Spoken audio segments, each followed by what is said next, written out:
Sir copper tea போடுறதுக்கு பேசுங்க, கோஆபரேட்டே பண்ண மாட்டாங்க. நீங்க கொஞ்சம் வந்து பேசுங்க சார். நான் பேசினாலும் ஒத்துக்க மாட்டாங்கப்பா. ஏன்? தக்காளி காப்பரேட்டி ஆம்பளைக்கு போட்டு அவன் எப்படிடா கோஆபரேட் பண்ணுவான்?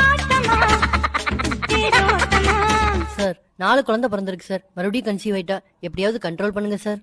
ராஜா, இந்த வாட்டி கண்ட்ரோல் எங்கிட்ட இல்லப்பா, உங்ககிட்ட.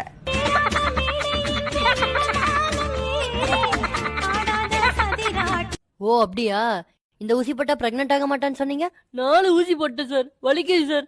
மறுபடியும் பிரெக்னென்ட் ஆயிட்டா? ரொம்ப வலிக்குதா? மூதேவி, அது உனக்கு போடக்கூடாது, உன் ஒய்ஃபுக்கு போடணும். ஏப்பா உனக்கு 2 ஒய்ஃபா? சார் கவர்மெண்டே 2 ஒய்ஃப் வச்சுக்கலாம்னு சொல்லுது. இங்க பாருங்க. யோ, ஹம் தோ ஹமாரே தோனா, நாம் இருவர் நமக்கு இருவர். நீ உனக்கு மட்டுமே இருவர்னு படிச்சிருக்கிற, புரியுதா?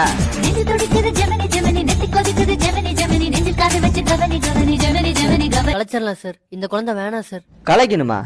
யோ, அதானே பீரோல அடிக்க வச்ச துணியா கலைச்சு போட்டு போறதுக்கு?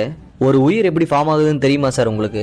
பல லட்சம் உயிரணுக்கள் சேர்ந்து ஒரு கருமுட்டையோட இணைஞ்சுதான் சார் உயிர் ஃபார்ம் ஆகுது. உங்க குழந்தைக்கு என்ன சார், நார்மலா இருக்குது சார், ஸ்கேன் ரிப்போர்ட் நல்லா இருக்குது சார், அதை போய் கலைக்கிறேன்னு சொல்றீங்களா சார்? சார் ஒரு ஹஸ்பண்ட் நீங்க புரிஞ்சுக்க முடியலன்னா யாரு சார் புரிஞ்சுப்பா? உங்களுக்கு என்ன சார் பிரச்சனை? சார் பிரச்சனையே நான் ஹஸ்பண்ட் இல்லைங்கிறது தான் சார்.